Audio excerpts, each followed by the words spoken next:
Então, tô eu aqui de novo, trazendo outro programa sem contexto. E no programa de hoje eu vou começar falando sobre música. E a música que eu escolhi estar compartilhando aqui com vocês hoje se chama Down from the Sky, né? Down from the Sky quer dizer caindo dos céus, digamos assim, né? É uma música de um artista chamado Trivium, uma banda que eu já falei algumas músicas aqui, eu imagino, nem sei quantas exatamente, 3 ou 4 já, talvez, né? Essa música é de um álbum chamado Shogun, que foi lançado em 2008. É um dos meus álbuns favoritos do Trivium, talvez o meu álbum favorito do Trivium, né? Realmente acho um CD muito bom para quem curte metal de qualquer espécie. Tanto aqueles que já conhecem os estilos de metal ali dos anos 2000, como por exemplo o metalcore, que o Trivium faz parte, e quiser conhecer um CD muito bom desse gênero, vai lá conferir. E caso tu seja uma espécie de roqueiro ou metaleiro que gosta só de sons mais leves, ou quem sabe gente que só escuta música mais antiga, eu ainda te convido a ouvir algo diferente. Esse CD é um dos melhores dessa banda. Se tu não curtir, pelo menos tu conhecer algo novo, né? Mas a música que eu vou compartilhar com a minha audiência hoje se chama Down from the Sky. Essa música eu acho muito boa, eu já ouço ela faz... provavelmente desde 2008, porque eu comecei a escutar essa música quando ela fazia parte da trilha sonora de um jogo, né? É um jogo de luta livre, né? Acho que foi o SmackDown vs Raw 2008, que eu joguei lá na época do Play 2 ainda, né? Mas depois daí que eu adquiri um computador e adquiri acesso à internet, eu baixei esse CD e ouvi ele na íntegra, né? Então essa música aqui eu já ouço então há quase 14 anos, né? Eu acho ela muito, muito boa. Não sei onde que eu configuro ela entre as minhas músicas favoritas do Trivium, mas, né, é bem típica de Trivium, sabe? Tem um instrumental muito maneiro, tem um solo curto, mais bacana, tem, né, uma letra que eu acho interessante, é a principal razão de eu escolher estar compartilhando ela com vocês, mas eu também gosto do estilo que ela é cantada, né, que é bem típico do Trivium, com partes gritadas, né, com bastante scream, berros, guturais. Então, para quem não gosta de grito, já fica avisado que tu vai escutar alguns quantos berros, mas também tem um vocal limpo para dar uma equilibrada, né, e colocar um tom mais melódico, que eu acho que também cai muito bem para essa música, né? Então, vão lá conferir essa música Down from the Sky, ou pelo menos ouçam minha análise, né, a tradução e depois a análise dessa letra. Então, ela começa assim, ó. Uma cratera que se alarga com uma cavidade de dentes serpentinos. Aí ele depois repete dentes serpentinos, só que daí gritando, sabe? Fome e dor golpeiam, né? Ou fome e dor atacam, talvez seja melhor, né? Para o doce banquete do sangue inocente, do sangue inocente que será derramado, agora aqui vamos nós, né? Bom, já começa assim, né? Uma letra anunciando catástrofe, né? A primeira estrofe já está descrevendo um cenário ruim que provavelmente está piorando, né? Que é outra coisa que faz parte do estilo de música que o Trivium fez. Acho que bandas dos anos 2000, muitas delas estavam sendo alimentadas pelo sentimento, né? E o sentimento de que as coisas estavam saindo de controle, e eu confesso que eles estavam cobertos de razão, né? Pelo menos eu acho que qualquer pessoa que analisar tudo que se desenrolou no mundo de 2008 para cá, não dá para afirmar que a gente está numa rota de evolução. Em todos os grandes problemas do mundo, eles parecem estar agravando-se, né? Em vez de estarem sendo resolvidos. A gente apenas constata eles, vê eles avançando, vê a calamidade social, cultural, que eu não sei se no momento que ele estava escrevendo essa letra, ele pensava apenas no mundo norte-americano ou ele estava falando do mundo inteiro, né? Porque... enfim, já estou indo longe na análise da letra, mas isso vai servir para o resto do programa sem contexto, como aqueles que são parte da audiência deste programa já estão acostumados. Aí vamos cantar daí então o pré-refrão, né? Vamos cantar não, né? Eu vou traduzir o pré-refrão da música que vem depois da primeira estrofe, que diz... Primeiro ele repete 2 vezes gritando numa cadência bem engraçada. Eu agora me acostumei e gosto bastante, mas eu levei anos para achar normal o jeito que ele escolhe cantar essa frase que vem a seguir, que ele diz o seguinte: os vampiros se alimentam das guerras da humanidade, né? Ele grita isso 2 vezes, né? E pode parecer uma frase super abstrata, mas eu acho que desde a primeira vez que eu li ela, eu já entendi que ela estava simbolizando, né, os barões do mundo, digamos assim, né? E até o dia de hoje eu entendo facilmente que essa mensagem, eu não sei se tem pessoas que ficam confusas e acham que tá falando de vampiros literais, né? Aí depois ele canta outras duas frases que também fazem parte do pré-refrão, só que essas aqui são cantadas no vocal limpo, né?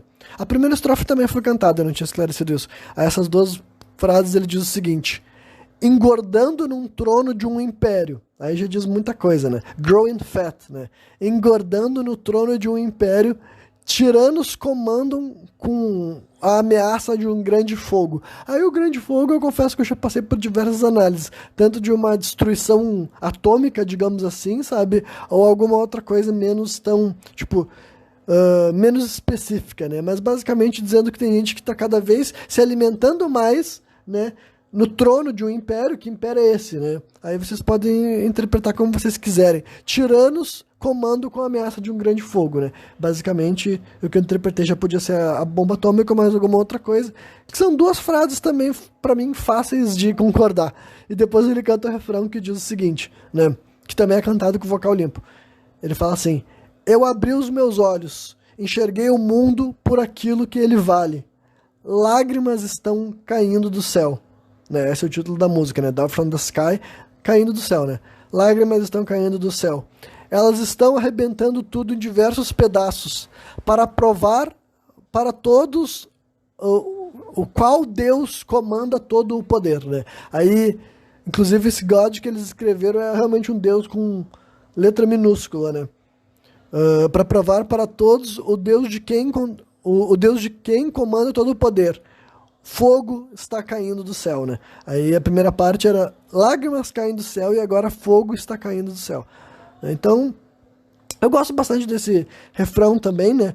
A primeira frase, a história de abrir os olhos, hoje pode ser mal interpretado, pode ser mal visto, de todos os ângulos possíveis. Tem tanto grupos assim, considerados assim, de extrema direita, né? Que são sobre despertar e tomar a Red Pill, né? Não que a Red Pill seja de extrema direita, mas tem grupos de extrema direita que também advogam sobre a ideia de estar desperto, da mesma maneira que também existe a própria pauta woke, que é considerada de extrema esquerda lá nos Estados Unidos, digamos assim. Então essa ideia de enxergar o mundo pelo que ele é, apesar dela ter sido cooptada por movimentos escusos, existe uma terceira vertente, ou quem sabe a quarta, quinta, sexta, sétima vertente, que é abrir os olhos para entender todas essas maquinações políticas, sociais, culturais que tentam mover a roda da história no nosso planeta, né? Basicamente assim que eu enxergo desde a primeira vez que eu pensava no que ele estava querendo dizer com abrir os olhos e enxergar o mundo por aquilo que ele vale, né?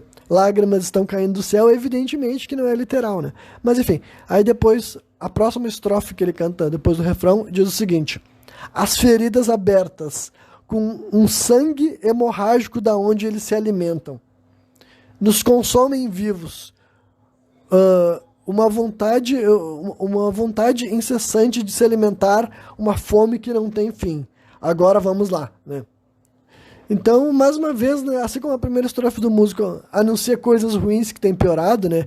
Uma cratera que está crescendo, fome, dor golpeiam, né? Eu tinha dito que era melhor atacam, né? E um banquete de sangue inocente. Essa segunda estrofe segue mantendo a mesma narrativa, né? Feridas abertas que estão sangrando, da onde eles se alimentam, e, né, criam uma necessidade de a gente se alimentar, e essa alimentação talvez nem esteja falando de alimentação literal, mas talvez seja assim, né? Aqui eu também não sei se é a intenção das pessoas, mas das pessoas, no caso dos artistas que escreveram essa música, né? Mas eu particularmente sou bem adepto da ideia de que só existe fome no mundo porque as pessoas querem, sabe? Eu tenho certeza absoluta que, com boa intenção, não existia fome mais no planeta Terra. Mas o ponto é que quem tem o poder de fazer com que a fome cesse, não tem boa intenção, sabe? Então eu já acredito, sim, que a fome ainda existe em 2024, porque faz parte da estrutura tirânica que governa o mundo, sabe? Se o mundo não quisesse ser tão asqueroso, ele não seria, sabe? Se as pessoas que têm recurso, poder e capacidade de administração tivessem por prioridade o desenvolvimento da espécie, muitos problemas seriam solucionados. A única coisa que teria que ter é a verdadeira intenção de solucionar esses problemas. Não é isso que eu acredito que tem grupos e pessoas, e daí eu não sei quantas pessoas nós estamos falando, mas eu diria que assim, algumas centenas de pessoas poderiam acabar com a fome no mundo, se fosse a intenção dessas pessoas. Mas essas pessoas têm diversas agendas, umas que vocês podem considerar mais escusas, outras que vocês podem considerar mais nobres, mas o ponto é que definitivamente acabar com a fome, acabar com a miséria, com as necessidades humanas básicas não é, e se fosse já estaria solucionado, entendeu? A gente já tem essa capacidade, a gente já tem recurso, a gente já tem produção, a gente já tem o que a gente precisa para eliminar certos problemas que, na minha opinião, não são eliminados, porque essas pessoas estão um pouco se fudendo. Basicamente é isso, né? Então é isso. Daí ele repete o pré-refrão e o refrão de novo, que eu não vou ler nesse momento, porque ele também termina a música cantando essas duas partes. Então primeiro eu vou pular para outro trecho, né? Aí vem pré-refrão, refrão, e daí ele chega na bridge da música, que é a parte mais pesada da música, porque ele só canta gritando, e numa parte é meio que não dá pra dizer que é um sussurro, mas a voz dele fica com um tom meio que de fala, sabe? De conversa, e menos... Não parece nem com vocal limpo, e também não são gritos. Enfim, né? Mas essa parte ele diz o seguinte: essa batalha não é a mesma que eles nos fizeram acreditar. Aí já diz muita coisa também, sabe? Essa batalha, que batalha? Aí vocês podem interpretar diversas batalhas, até as guerras que o próprio Estados Unidos trava no mundo inteiro sem parar, sabe? Essa batalha não são as mesmas que... essa batalha não é a mesma que eles nos fizeram acreditar. A síntese da propaganda, terror e enganação. Nós somos o gado, eles são o abatedouro. A nossa carne é a gasolina. É a gasolina que eles usam para bombear as válvulas dessa máquina, para limpar o mundo dessa doença, a doença entre aspas, né? Nós somos a munição que vamos fazer com que toda a vida chegue ao fim. Então ele está indo mais adiante e dizer que a gente criou uma sociedade consumista por agenda de gente que quer destruir o planeta, e daí criou seres humanos que contribuem por essa destruição sem serem capazes de pôr ao fim aquilo. Basicamente isso, né? E eu também não estou desconsiderando que talvez seja exatamente isso, sabe? Talvez o mundo seja...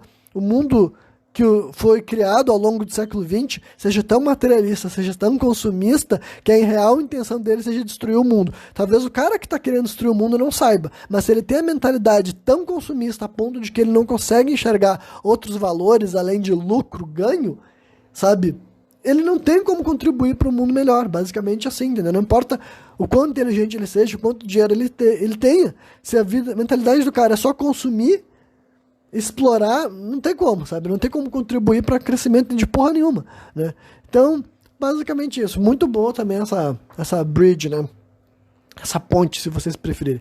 Aí depois tem mais 4 frases antes dele cantar o final da música, que daí são 4 berros também de novo, que primeiro ele grita assim, ó: aniquile, ou aniquilação para todos aqueles que ficarem no caminho deles. Obliteração, eles estão derramando o holocausto de cima dos céus, né? Então, mais uma vez, o que seria esse holocausto? É uma destruição generalizada, que mais uma vez eu penso em bombas atômicas, sabe?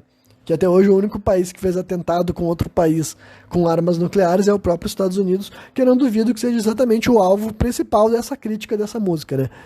Enfim, aí o pré-refrão, né, que ele grita 2 vezes: os vampiros se alimentam das guerras da humanidade, né? Os Estados Unidos é o país que mais se alimenta, que mais ganha dinheiro, que mais se beneficia do mundo estar em guerra, né? Os vampiros se alimentam das guerras da humanidade, engordando no trono de um império, tiranos governam com a ameaça de um grande fogo. É bem difícil parecer que esse pré-refrão não é endereçado ao próprio país do sujeito que escreveu a música, né? Pode parecer, tipo, talvez não seja, eu esteja vendo coisa onde não tem, mas é muito fácil de enxergar como uma crítica ao próprio Estados Unidos, mas eu vou adiante e transmito isso para todos os impérios que têm comportamento parecido. E acreditem, tem muitos países que são versões menores dos Estados Unidos, mas também são asquerosos. A questão é que os Estados Unidos faz um tempo que ele lidera, né, essa posição, né?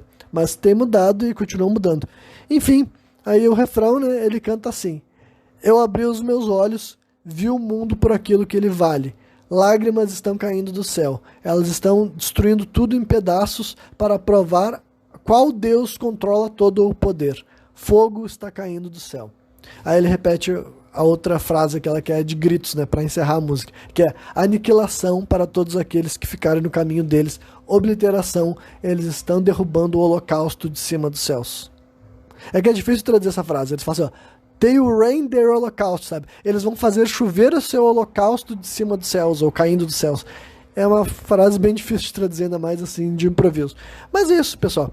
Essa é a música Down From The Sky, da banda Trivium. É muito bacana, eu realmente recomendo para qualquer pessoa que curte metal. Quem não curte, bem provavelmente tu não vai curtir, e eu sei que tem muitas pessoas que gostam de rock, gostam de metal, e não curtem berros. Então, né, é um nicho dentro de um nicho que vai gostar, mas esse nicho vai curtir muito, tá ligado? Se tu curte músicas dos anos 2000 ali e tal, ou tu não tem preconceito e conhecer um metal com bastante berro, essa música eu acho muito foda, eu acho a mensagem dela muito bacana, e eu acho sim que o mundo precisa desse tipo de mensagem, talvez em 2024 ainda mais do que em 2008, tá ligado?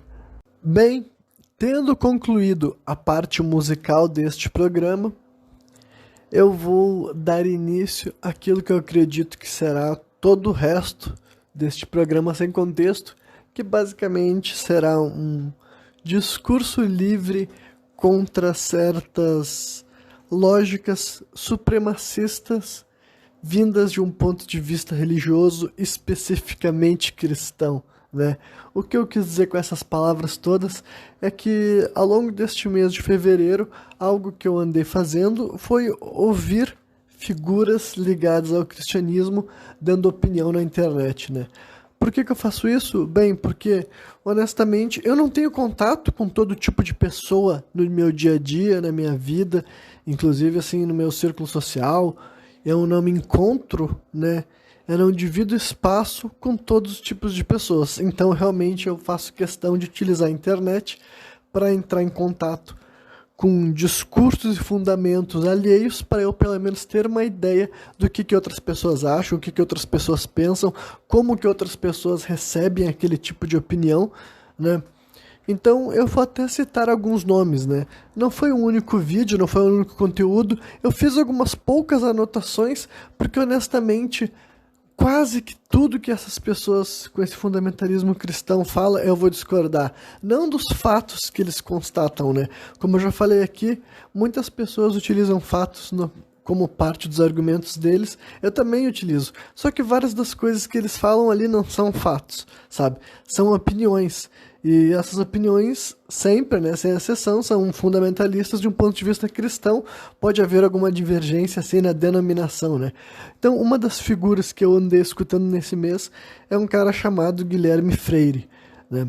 Ele é um sujeito que eu já tinha ouvido ele algumas outras vezes na minha vida, né? Eu já tinha ouvido ele o suficiente para saber quais seriam nossos pontos de discordância. Ele é um daqueles caras que eu posso dizer para vocês assim, dos cristãos que dão opinião na internet, provavelmente ele é o cara que eu considero, sim, o menos imbecil, sabe?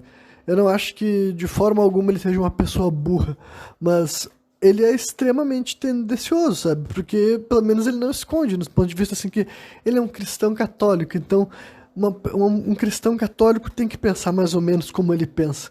E é deprimente, sabe? É deprimente, né? E ele é um sujeito que, em primeiro lugar, ele foi no Flow, só que eu acho que antes dele ter ido no Flow, eu já tinha ouvido um papo dele que era num outro podcast com um cara que era neurocientista, sabe? Um sujeito chamado Fábio Perim. Aí eu vi essa conversa desses dois juntos, aí ele foi no Flow Podcast, eu vi aquele papo também, e eu também assisti uma conversação no mesmo podcast que tinha rolado o debate anterior, que é o Inteligência Limitada, né? Que é com o Paulo Cogos, que também é um cristão. O Cogos é um sujeito que eu não vou falar muito aqui, porque eu acho que ele é o que merece menos ibope de todos esses, embora a grande maioria de vocês que estão me escutando já sabe quem é. Eu tenho minha opinião acerca do Paulo Cogos, mas eu não acho que vale a pena gastar aqui nesse momento, né? E daí... Mas ele também pode ser considerado uma pessoa cristã que fica dando opinião na internet, né? Para azar dos cristãos, né?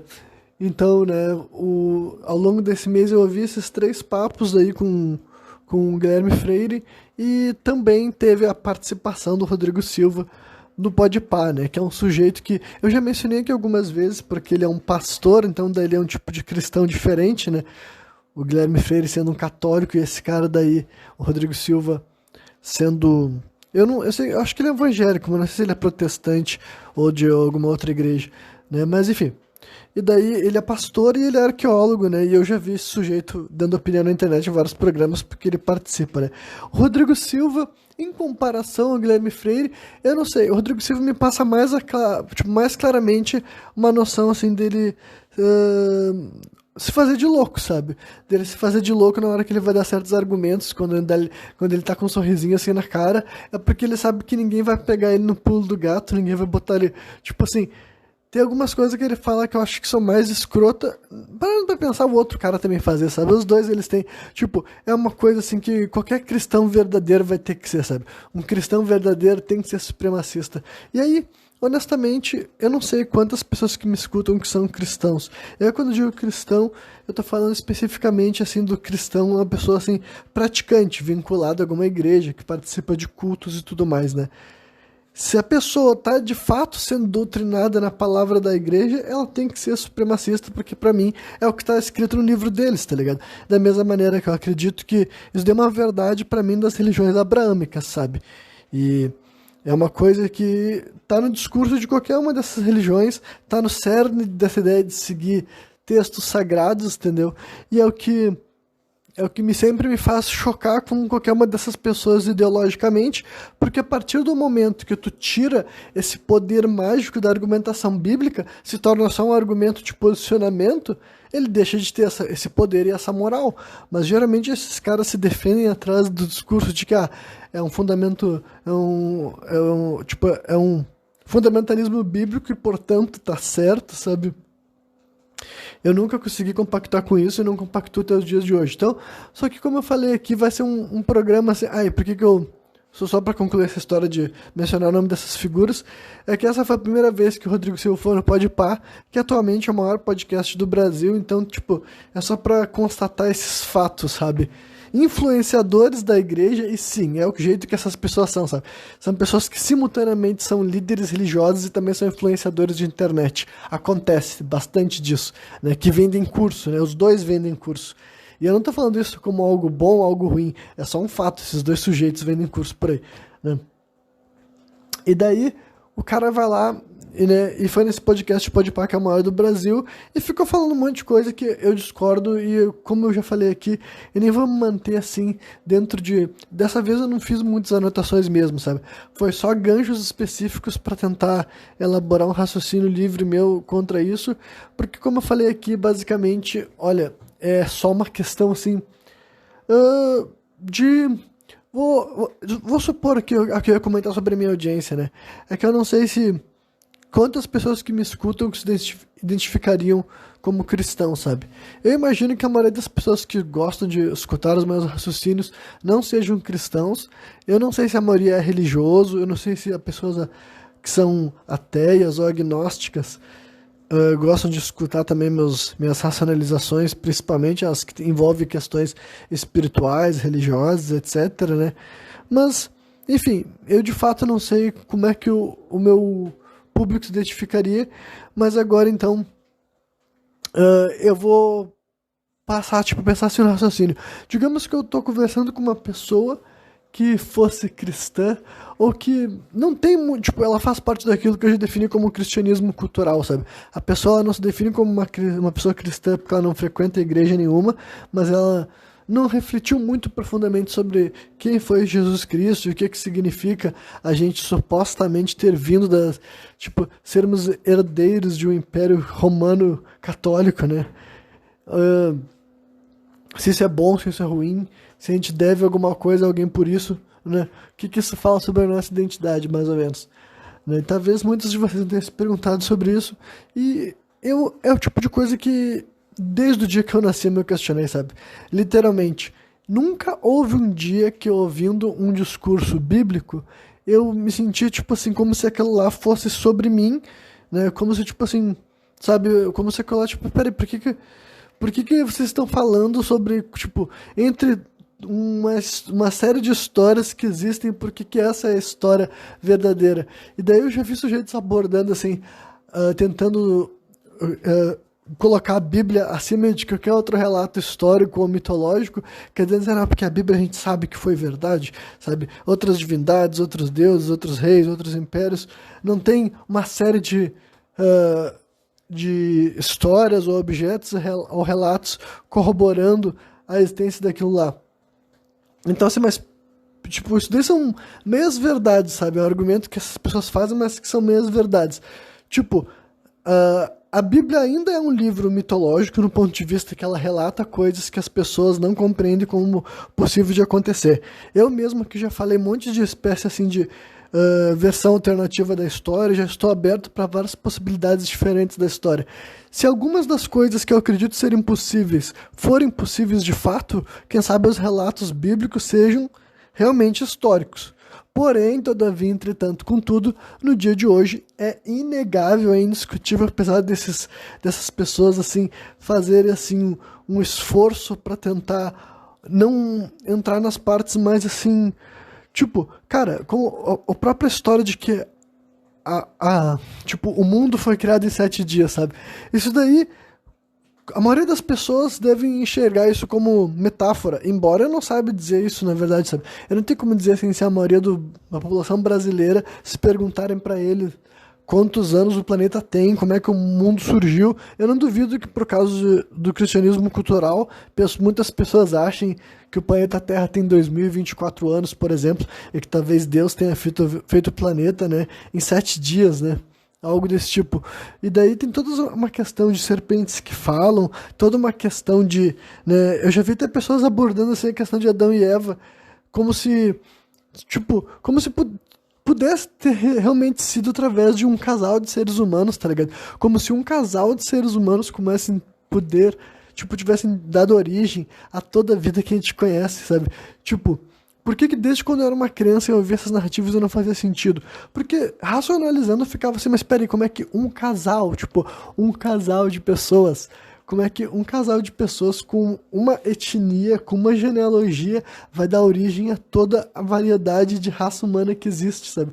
Então, assim, quando eu era uma criança, cara, eu já tive esse questionamento e ouvindo as explicações, eu sei que, tipo, nenhuma explicação delas é boa, sabe? Toda explicação que as pessoas tentam fazer de conta que a gente tem que colocar a Bíblia acima de tudo que foi dito por outros povos é supremacista, sabe? E essas pessoas todas são supremacistas, sabe? Tipo, é engraçado. Tipo, eu não acho ninguém engraçado, eu acho que, tipo, é triste o quanto que a população cristã ainda se sinta confortável em ser supremacista. E como eu falei aqui no começo, infelizmente é isso que a própria igreja ensina, sabe? É isso que a Bíblia ensina. Eu realmente gostaria que... Eu não sei se teria que mudar o nome, sabe? Realmente, assim, não dá nem pra chamar mais de cristianismo, né? Porque o cristianismo, o cristianismo, por definição, ele tem que ser supremacista, sabe? Infelizmente, a pessoa ela tem que ser soberba, ela tem que condenar, sabe? Ela tem que acreditar que ela tá tendo, tipo assim, uma palavra revelada, sabe? É uma coisa assim que eu já me questionei. Se tu nunca te perguntou, eu vou fazer tu te perguntar, então.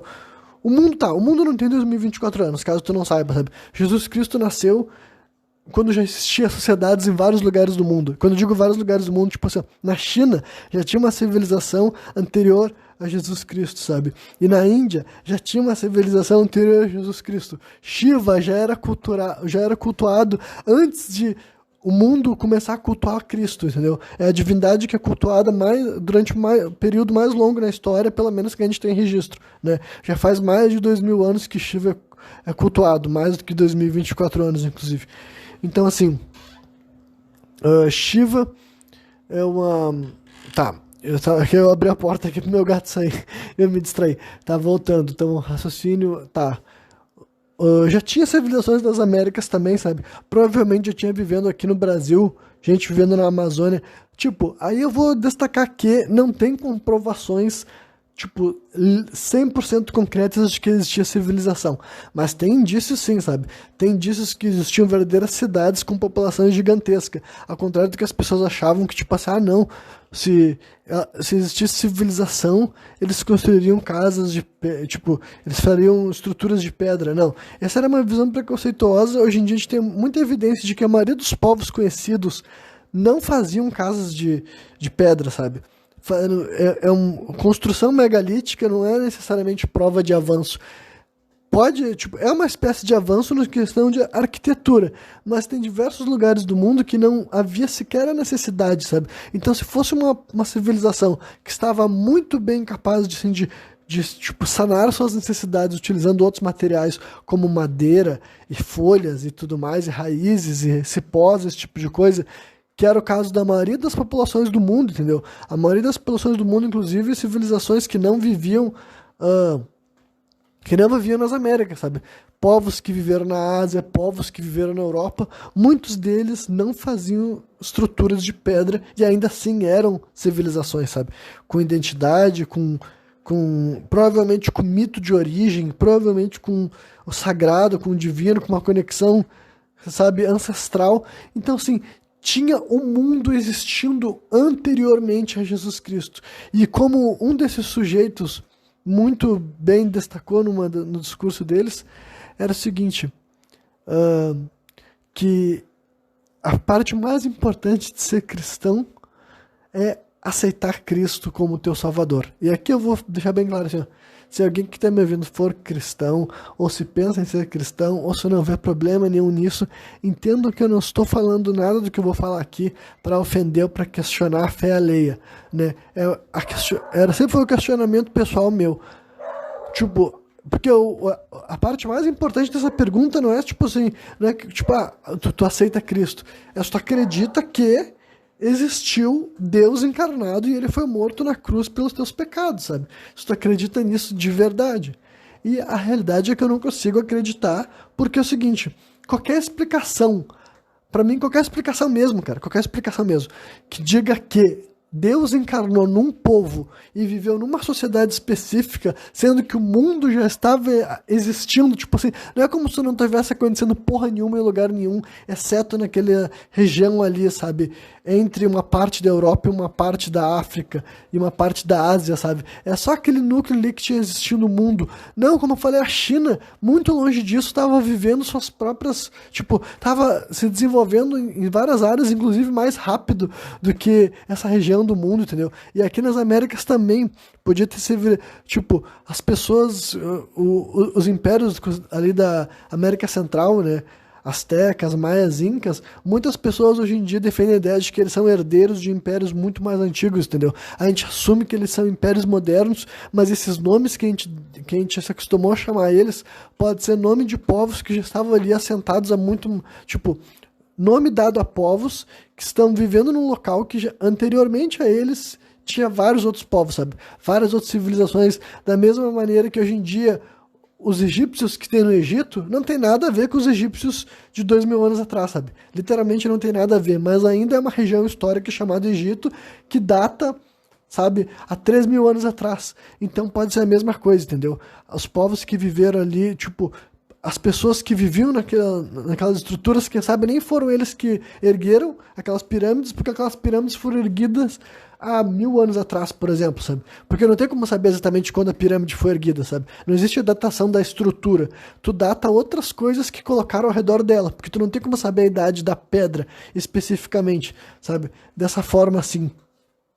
Então, eles datam uma estrutura de madeira que estiver perto da pedra, por exemplo, sabe? É assim que funcionam essas datações, então não tem como saber só porque a última civilização a habitar ali habitava quando os espanhóis chegaram, não quer dizer que aquilo ali não estava anteriormente àquilo lá, sabe? Eram herdeiros de várias e várias gerações, né? Então, tudo isso que eu tô falando é só pra tentar deixar bem claro que assim, ó, o mundo tava existindo, cara. Tava acontecendo coisas em vários lugares do mundo. Na África, na Ásia, na Europa, nas Américas, provavelmente na Oceania também, aí eu já não tenho certeza.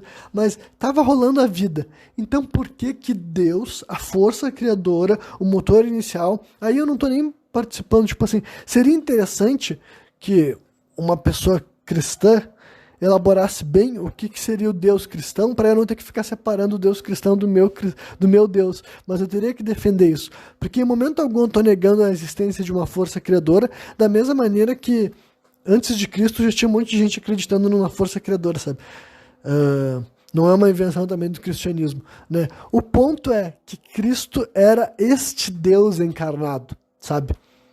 Era este Deus. Não era nenhum outro Deus, nenhuma outra força, nenhuma outra sabedoria, nenhum outro guia. Jesus Cristo não era só um homem sábio. Jesus Cristo não era só um profeta, sabe? Jesus Cristo era literalmente Deus encarnado vindo para a Terra viver no meio de certos homens e certas mulheres, entendeu? Então, assim, do meu ponto de vista, mesmo que seja verdade, vamos supor que seja verdade, vamos supor que a força criadora encarnou-se. A partir do momento que essa força criadora encarnou-se num espaço e escolheu ser parte de uma etnia, para mim, a força criadora abdicou o fato dele ser a força criadora, digamos assim, sabe? Ele escolheu um lado, digamos assim, entendeu? Ele escolheu um lado, ele escolheu um grupo, ele escolheu um povo, e por isso ele nem deve ser adorado e cultuado, sabe? Do meu ponto de vista.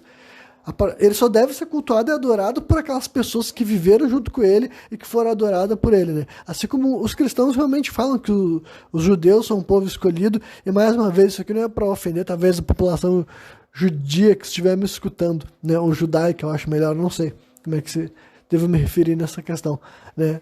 Mas, do meu ponto de vista racional, eu não consigo conceber a ideia de um povo escolhido por Deus.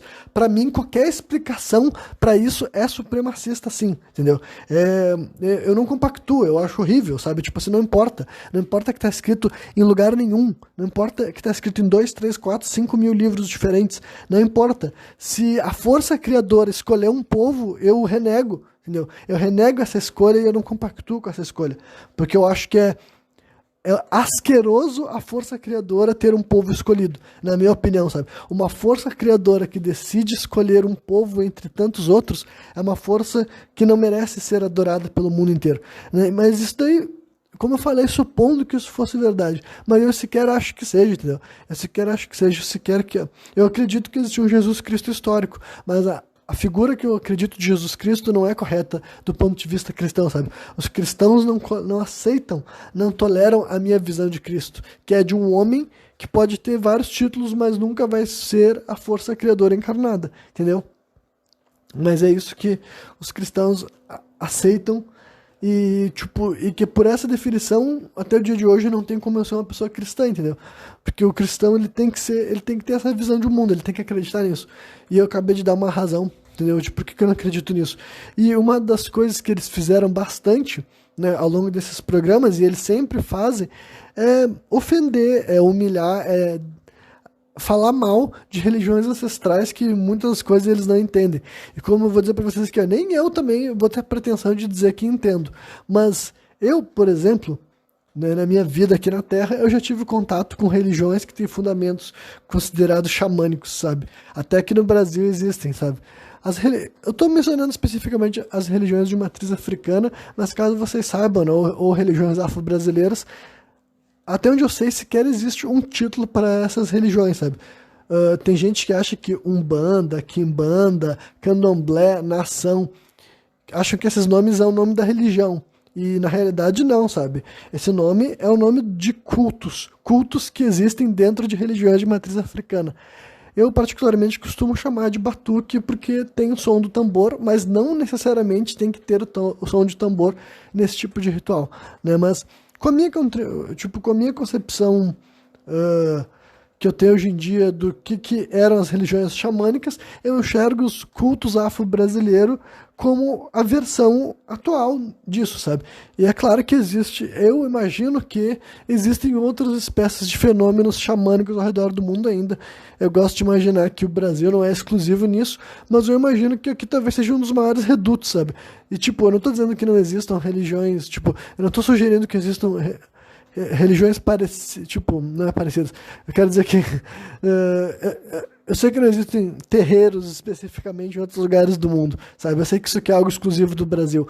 O que eu tô querendo dizer é que eu espero que exista uma espécie de religião xamânica que exista no Japão, que exista na China, que exista nas Américas, que exista na Europa, sabe? Que exista na África, né?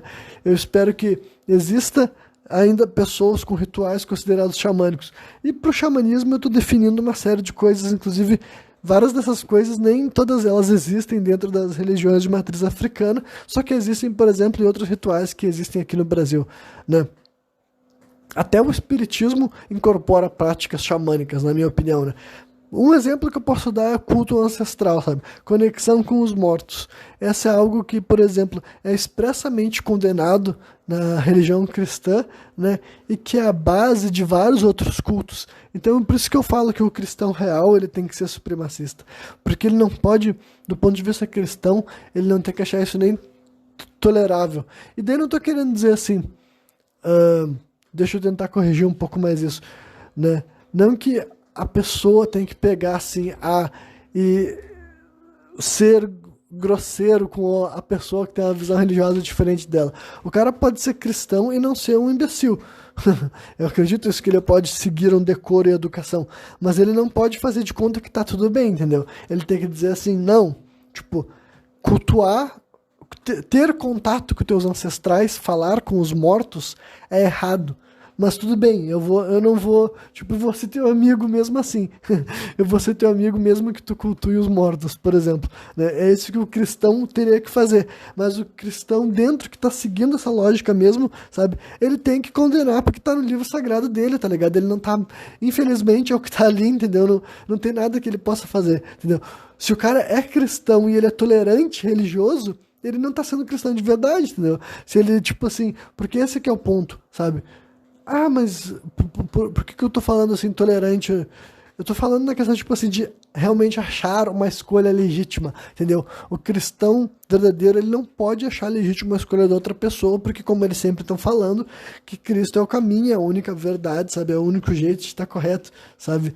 E como eu falei aqui anteriormente, eu poderia estar falando das outras religiões abrâmicas, sabe? Eu realmente acho que isso não é exclusivo do cristianismo. Eu acho que as religiões abrâmicas, como um todo, têm essa necessidade de serem supremacistas, sabe?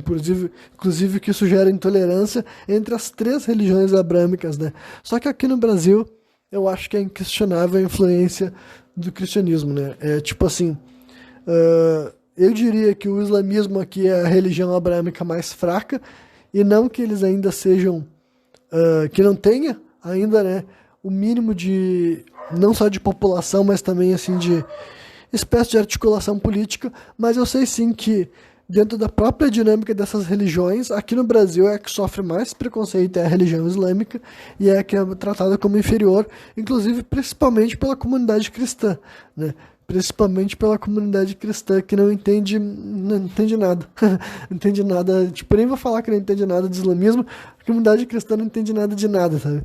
Porque parte do pressuposto que a pessoa tem que ser alienada e tirar toda a sabedoria dela de uma única fonte, entendeu? Então, né, não faz com que ela não entenda nada de nada. Ela só entende, eu sou intolerante mesmo, né?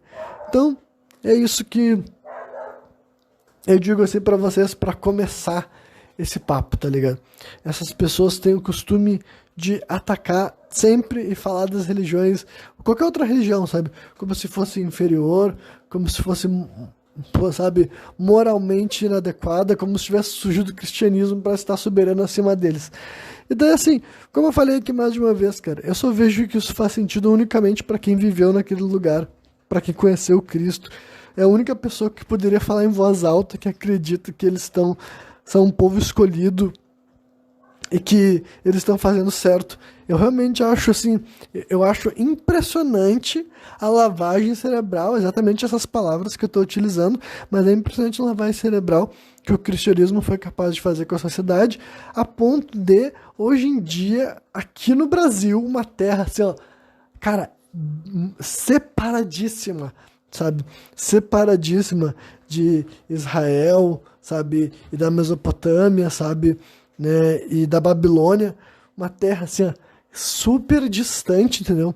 Super distante, com diversas outras heranças religiosas, com diversas outras, assim, sabe, traços e figuras, enfim, tanta coisa que de fato tem uma relação com esse espaço, com esse lugar, com essa terra, e, né, enfim, tem tanta coisa que faz sentido para a sociedade brasileira, sabe?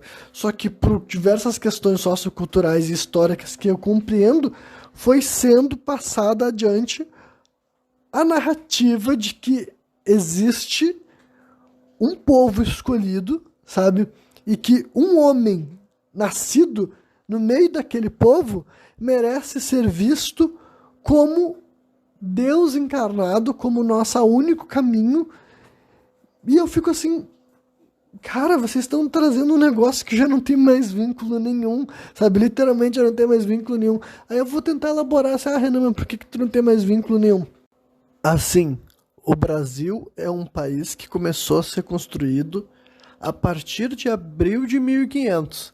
Então, assim, levando em consideração os povos considerados assim nativos dessa terra e até mesmo os colonizadores e até mesmo os povos que foram trazidos para cá como escravizados, a gente tem que pegar assim, ó, tanto os portugueses quanto espanhóis, né, a região ali da Ibéria, eles passaram 700 anos num período conhecido como domínio mouro, sabe?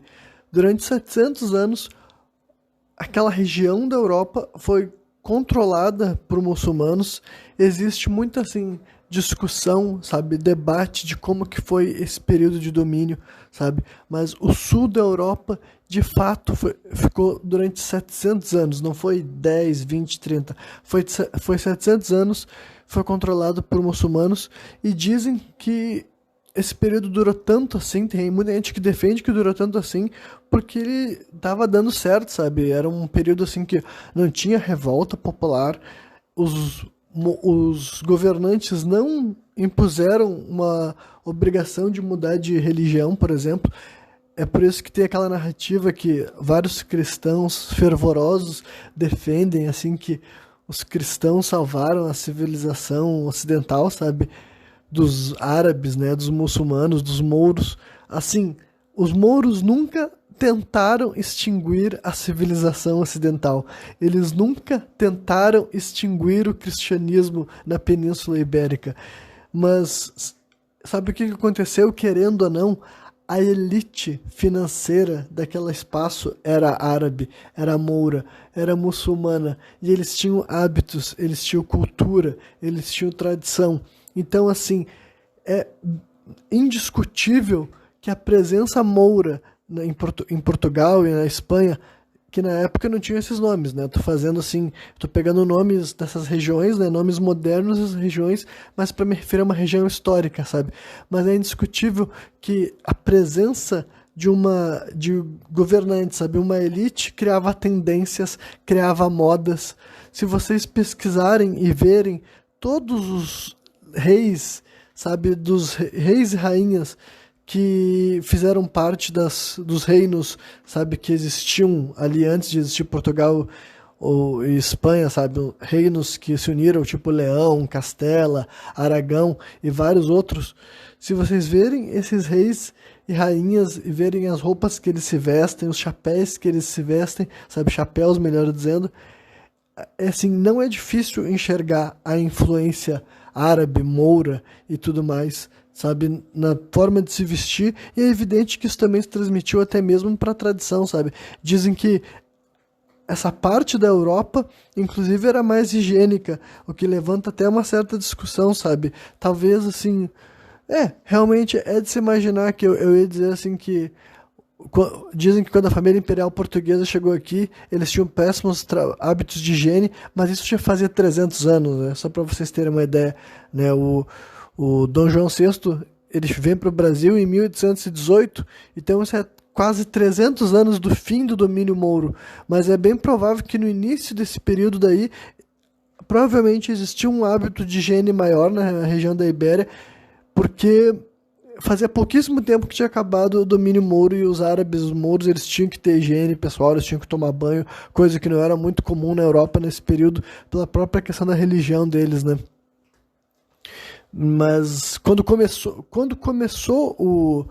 o colonialismo, já não era mais, a Península Ibérica já não estava mais sendo controlada por árabes, né? O primeiro rei de Portugal o cara que era rei de Portugal no início do colonialismo, né, do suposto descobrimento do Brasil em 22 de abril de 1500, era o Dom Manuel. Então já era um rei assim cristão, sabe? Já tinha acontecido essa reconquista, digamos assim, né? Mas Ainda assim, tudo isso que eu estou falando aqui é para dizer que a herança cristã que está sendo trazida para o Brasil no colonialismo, ela ainda tem uma grande proximidade com um costume árabe, até o nosso idioma também tem uma origem árabe, a nossa culinária, enfim, tem diversas questões que tipo, é por isso que o português e o espanhol é um europeu que tem diferença até étnica, sabe? É bem difícil que durante esses 700 anos não ter rolado já uma espécie de miscigenação já lá. Inclusive, muita gente defende isso, sabe? Que os portugueses já não eram mais, assim, brancos que nem ingleses, alemães, sabe? Quando rola o colonialismo aqui no Brasil, sabe? Quando começa o processo de colonização aqui do Brasil.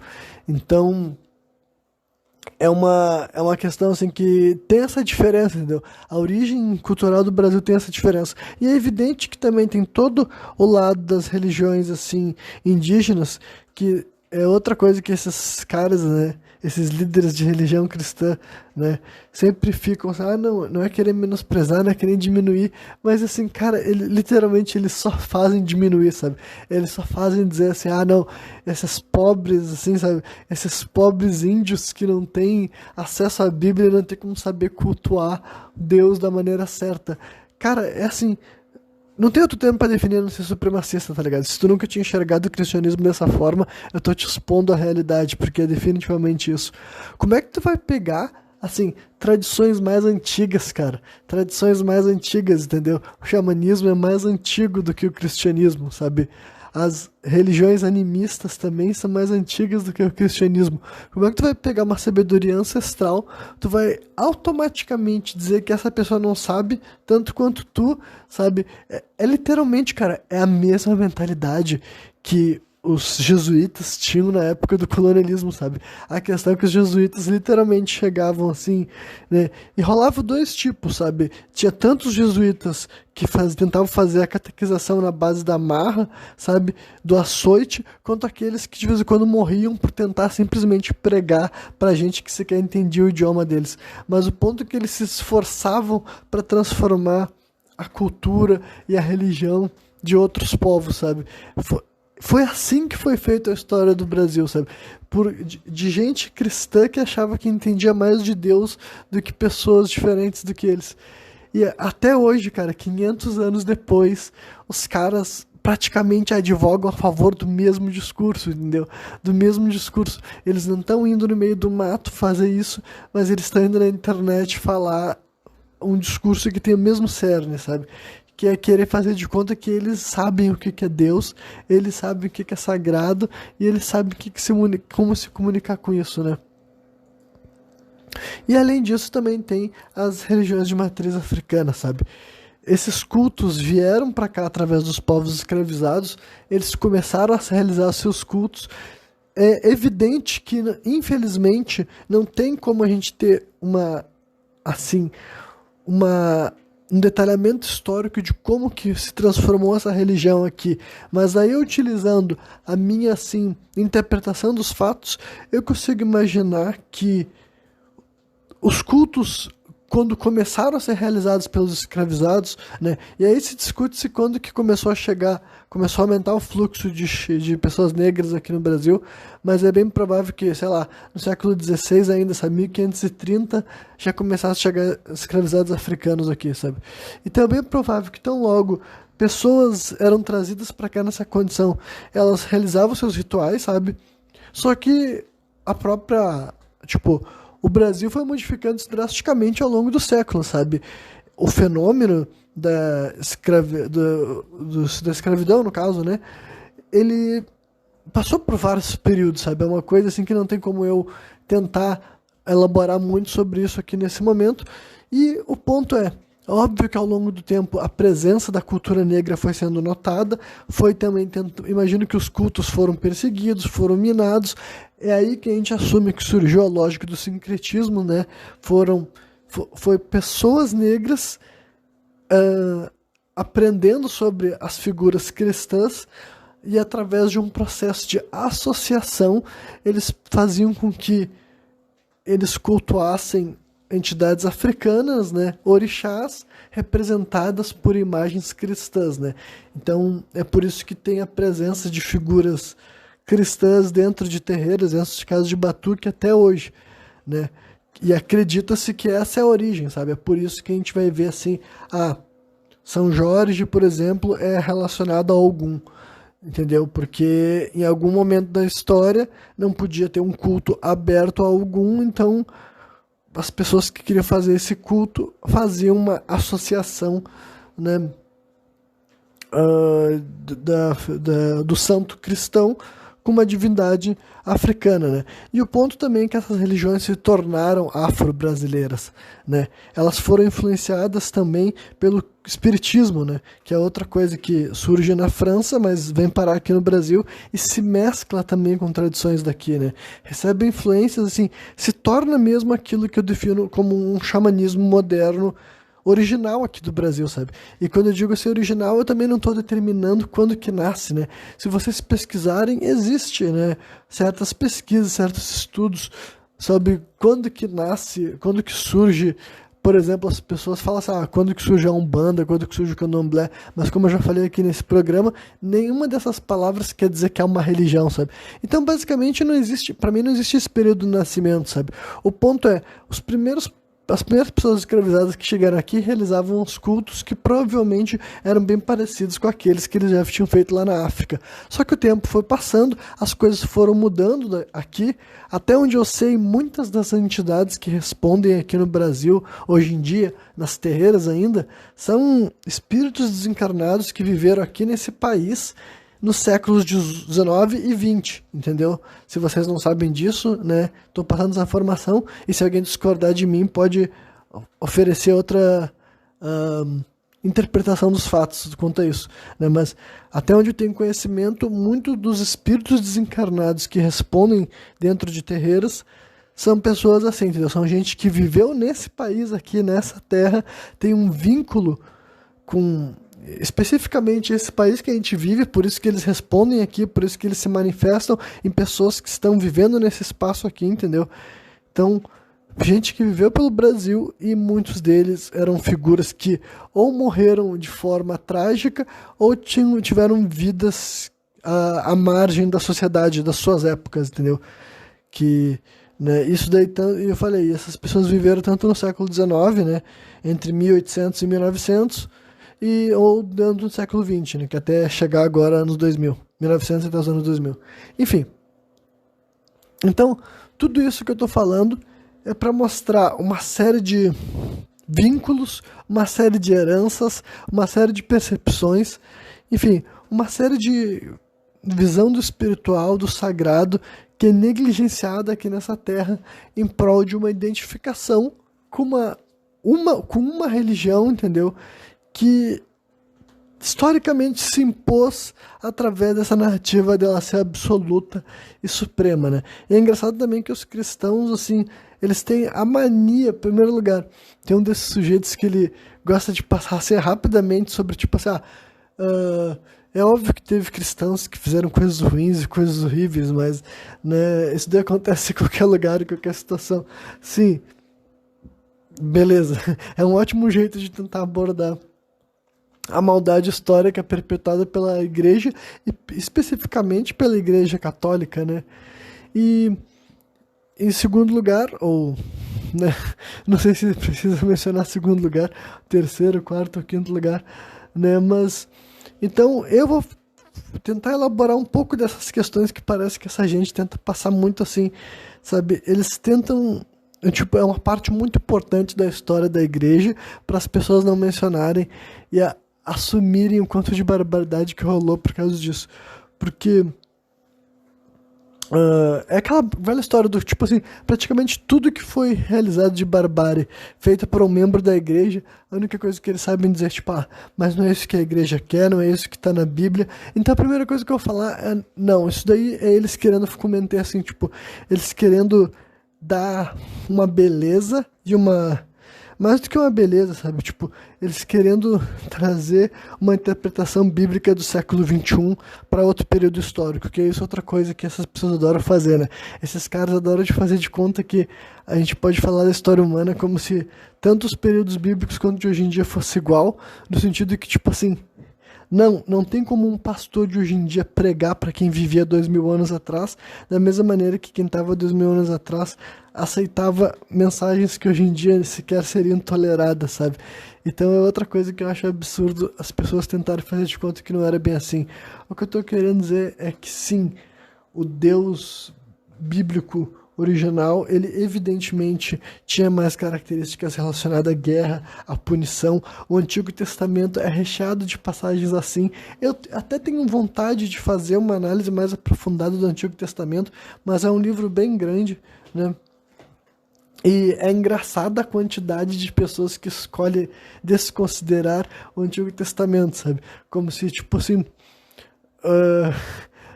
tipo, eu não sei, tipo...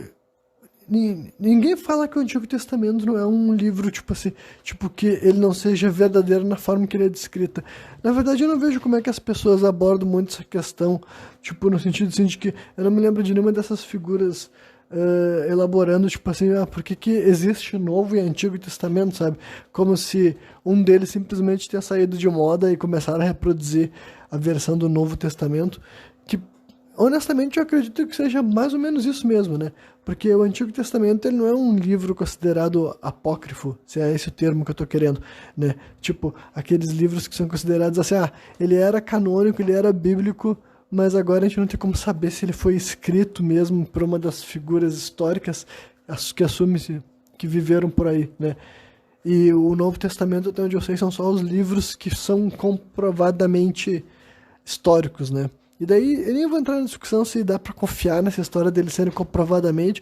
Eu vou até assumir que eles, tipo assim, sim, de fato, houve os textos bíblicos que foram escritos por seres humanos, né? Que estiveram vivos aí, né? Mas isso também não é prova de que aqueles textos são verdade, né? Como muita gente fala, mas tem coisas ali que são descritas de tal forma, isso, aquilo. Não, mano, não importa, sabe? Ser humano pode romantizar, ser humano pode enfeitar, ser humano pode descrever, tipo, ainda mais uma mente que viveu há muito mais tempo atrás, sabe?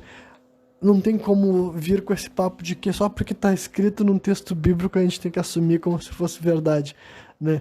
Eu não desconsidero isso de maneira alguma, né?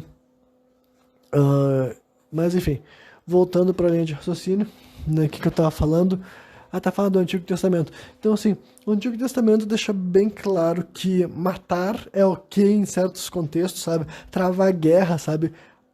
As figuras escolhidas por Deus lutavam batalhas, sim, entendeu? Batalhas armadas, com espada e tudo mais. É uma visão, assim, que faz muito sentido pro período que ela existiu, entendeu? Faz muito sentido que o cristianismo original, né? Existe até essa expressão do cristianismo primitivo, por exemplo, sabe? Que é os primeiros séculos do cristianismo, sabe? Na época que o cristianismo era mal visto, na época que o cristianismo era perseguido, na época que as pessoas eram mortas por ser cristãs, né? Só que daí é que tá, né? Aconteceu muita coisa louca com a igreja nesse período. Para começar, foi aí que começou a surgir as doutrinas ditas como gnósticas, né? Que tinha uma interpretação muito mais espiritual e muito mais assim. Eu vou usar a expressão de feitiçaria, bruxaria, sabe? Afinal, o cristianismo. Aí, isso aqui também não é para ofender a fé dos cristãos modernos, mas. Se o cristianismo é uma religião como todas as outras, que é a minha opinião, sabe? Minha opinião, o cristianismo é uma religião, sabe? Não é a religião absoluta acima das outras. Então, se o cristianismo é uma religião como todas as outras, faz sentido que ela também tenha esse tipo de tipo, aspecto, sabe? Que é lidar com o lado místico, espiritual, né? E nos primeiros séculos do cristianismo, aparentemente isso acontecia com maior frequência, só que vários desses livros, desses relatos são considerados gnósticos, são considerados também apócrifos, ou apócrifos, agora não tenho certeza qual das duas palavras, e também são considerados, como é que é mesmo, heréticos, né, ou hereges, porque basicamente o que seria... Eu vou até falar esse lance da heresia, sabe? O que seria uma heresia? É que durante um depois que a igreja se tornou, né, começou assim a legislar, sabe? A igreja passou a fazer leis, a igreja passou a fazer parte do poder do Estado. Antes de existir um Estado-nação moderno, mas existiam estruturas de poder. Já tinha tido impérios, repúblicas, né? E quando o Império Romano começa a colocar a igreja como a religião oficial do Estado romano, né, e começa a legislar através de lógicas e de leis, e começa a perseguir, e começa a castigar, e começa a punir pessoas que são consideradas hereges. O que seria essa heresia? A heresia, além de coisas que hoje em dia a gente configura como paganismo, que é essa outra expressão que eu não sou contra a existência dela, mas eu gosto de desempoderar ela um pouco, porque o paganismo também é uma questão assim que a igreja criando uma falsa dicotomia, sabe? A igreja dizendo que é o seguinte: se tu não cultua o Deus bíblico, tu é um pagão. Só que tu tá, tu tá misturando uma série de outras visões religiosas, sabe? Basicamente, todo mundo que não é cristão é pagão dentro de uma lógica, sabe? Dentro de uma lógica cristã. É que eu me distraio com o meu gato pulando aqui pela janela. Enfim, dentro de uma lógica cristã, sabe? Por isso que eu não sou... É um termo que eu não uso muito, sabe? Enfim, é uma expressão que eu prefiro não falar muito, mas eu já falei muito nesse momento, né? Enfim, então as pessoas podiam ser punidas, podiam ser castigadas por serem pagãs, por serem feiticeiras, né? Por serem isso, por serem aquilo, mas também por serem hereges. E o que seria ser herege? Seria professar uma realidade de Cristo ou uma realidade bíblica sem ser aquela oficialmente reconhecida pela igreja, entendeu? Basicamente, se tu acreditasse em Cristo, mas se alguma coisa da tua visão de Cristo não fosse exatamente aquela que a igreja estava dizendo que era quem Cristo tinha sido, tu era um herege, e isso era, tipo assim, tão ruim ou pior do que ser pagão, do que ser feiticeiro, entendeu? Então a igreja matou sim muitos cristãos, só que cristãos que na cabeça deles não eram os cristãos corretos de ser, sabe? Isso, né, durante muito, muito tempo. E notem que isso é anterior à Inquisição, sabe? Eu vi um desses sujeitos até fazendo uma espécie de... não é nem assim, não é nem passando pano, sabe? É pior do que isso, é uma relativização horrível da Inquisição, né? Um desses sujeitos teve a pachorra, essa daí era nova, sabe? Meio que tipo assim, que Inquisição é uma expressão considerada horrível, graças a Deus já se tornou senso comum, mas dá pra ver que esse cara se incomodou com isso, sabe? Ele tipo assim, essas pessoas ultrassensíveis se incomodam de falar dessa expressão, eles nem sabem o que foi a Inquisição, né? E daí, tipo assim, então, Inquisição é um nome específico dado por um tribunal que era convocado pela Igreja Católica, né? Que não existia, tipo assim... daí algumas coisas assim que são verdades que esse sujeito falou é que é o seguinte: as punições horríveis realizadas durante o período da Inquisição já existiam antes. Sim, já existiam antes, só que já eram realizados por estados, por igrejas, já eram realizados por impérios ditos como cristãos também, sabe? Não unicamente, não exclusivamente, mas já tinha cristão matando gente de forma horrível desde antes de existir a Inquisição. Então, tipo assim, isso de maneira alguma torna a Inquisição menos escrota e torna os cristãos menos escrotos também, sabe? Porque o argumento do cara é que, tipo assim, não, é tipo, vamos parar de criticar a Inquisição porque já existia fogueira antes da Inquisição, já existia desmembramento em público antes da Inquisição, já existia tortura antes da Inquisição. Sim, já existia, e já era feito por pessoas da religião cristã, que já tinham executado, sabe, um monte de gente ao longo do tempo. Mas como eles gostam de fazer de conta, não. Aí quando é um rei cristão fazendo uma coisa horrível, a culpa não é da religião, sabe? A culpa é do rei cristão. Esse cara que estava punindo dessa forma não sabia o que a Bíblia quer dizer, sabe? São esses pastores ou esses pregadores, sabe? Esses influenciadores cristãos de hoje em dia que sabem como que a Bíblia devia ser lida em todos os períodos históricos. Eu digo que não, sabe? Eu aposto que várias dessas pessoas que faziam coisas horríveis estavam agindo exatamente como deveria ter sido que a Bíblia pregava, porque supremacia tá no texto bíblico, entendeu? Não é assim como se esse discurso pós-moderno de tolerância, de dar outra face, sabe? Como se essa fosse a mensagem que movimentava, sabe? Tipo, pelo amor de Deus, tu acha que quem faz as coisas que a Inquisição fez tava pensando em fazer o bem pros outros, sabe? Ou as próprias cruzadas, entendeu? Que eu já vi gente falando que que as cruzadas salvaram, né? Salvaram a civilização ocidental, né? Como eu já falei muito sobre essa questão, nem vou entrar de novo nesse assunto. Mas assim, e é óbvio que, tipo assim, mas os exércitos árabes que estavam enfrentando os exércitos cristãos durante as cruzadas, eles não fizeram coisas horríveis também. Eu nem vou mencionar muito essas coisas, porque as duas fontes, na minha opinião, podem estar mentindo, sabe? Tem várias fontes árabes que contam uma história de extrema nobreza, sabe? Como se os generais muçulmanos tivessem, assim, muita superioridade moral e ética acima dos cristãos, sabe? E os cristãos geralmente descrevem os mouros como sanguinolentos, destruidores e que, sabe, decapitavam todo mundo a troco de nada. Eu realmente acho que para rolar um domínio mouro por 700 anos na Península Ibérica, eles não eram assim com o povo, tá ligado? Pode ser que nas batalhas, nas guerras, eles fossem especialmente assim, tipo, eles realmente executassem os inimigos deles. Pode ser que sim.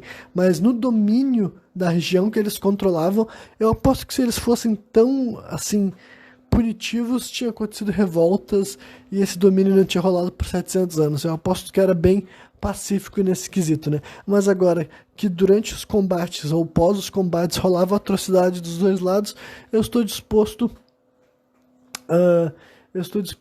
a aceitar. Só que o que eu ia mencionar é que, deixa eu ver se eu me lembro, por que eu tava falando de novo desse assunto. Tá, exércitos cristãos, cruzados, assim, nas cruzadas, então, tipo, só que o ponto é o seguinte, eu já vi cristãos tentando fazer uns comentários que, na minha opinião, são comentários xenófobos, né, de que no Alcorão é validado a ideia de que tu lutar pela tua fé, sabe? É validado a ideia de que tu tem que travar batalhas físicas, se for necessária, para tu poder propagar a tua fé árabe e muçulmana pelo mundo, sabe? E daí, tipo assim, tá, e os caras que estavam lutando as cruzadas, eles estavam chamando o nome de que Deus, sabe? O cristianismo só sobreviveu porque tinha gente lutando por Cristo, literalmente lutando, dando espadada, matando outro ser humano, derramando sangue, sabe? E no Antigo Testamento isso não era escondido, sabe? Porque isso é a base de qualquer religião que pretende ser supremacista, sabe? Qualquer religião que espera sobreviver no mundo como existiu, sabe? É uma coisa que eu fico assim, mano, como é que vocês querem fazer de conta que a fé de Cristo foi propagada só porque as pessoas tinham uma fé inabalável, sabe? Sendo que, tipo assim, meu irmão, a igreja é aquela coisa que também ninguém aponta o óbvio, sabe?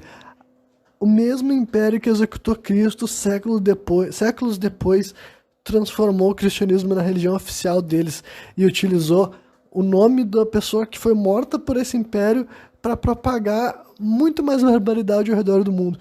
Então, assim, cara, talvez Cristo não quisesse nada disso, mas eu aposto que se Cristo existiu, sabe? E não o Cristo, assim, que os cristãos acreditam, sabe? O Deus encarnado. Mas se veio um ser evoluído, um ser de luz, um guru aqui pra Terra, para iluminar os homens, e ele vê o quanto que gente fez barbaridade, é literalmente essa palavra, barbaridade, atrocidade, sabe? Eu vejo esse cara, um desses sujeitos adora chamar figuras históricas de heróis, sabe? Várias das pessoas que ele chama de heróis, sabe? Tipo, o Santiago lá que ele mencionou, né? O Santiago, que o nome dele o nome dele no período das cruzadas era Santiago Mata-Mouros, e depois no período do colonialismo era Santiago Mata-Índios, né? Então, tipo, olha só a figura que esses caras querem chamar de herói. Ele quer chamar um cara de herói que é associado com exterminar gente de outras etnias, literalmente é isso, porque adivinha, era isso que esses caras eram e era esses nomes que esses caras chamam na hora de travar a batalha, sabe? Quando os espanhóis estavam indo derramar sangue, eles chamavam o nome de Cristo, de Deus e de Santiago para matar índios, sabe? É isso que acontecia. Então, assim, meu irmão, tu não pode querer que o cristianismo só tenha carga positiva, sabe? O cristianismo não sobreviveu 2000 anos porque ele é a religião perfeita. Ele sobreviveu 2000 anos porque ele matou um monte de gente, tá ligado?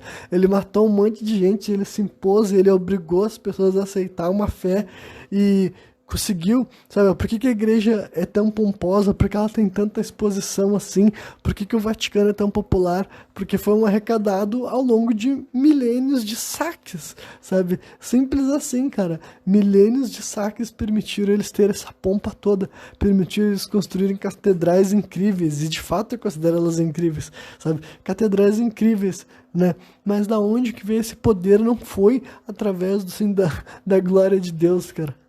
Bem, agora que falta mais ou menos 15 ou 20 minutos para encerrar este programa, eu já vou deixar avisado que depois que eu ouvir tudo que eu falei até aqui, eu vou fazer anotações para daí no próximo programa Sem Contexto eu estar concluindo algo que ficou aberto ou reiterando um ponto que eu acho importante.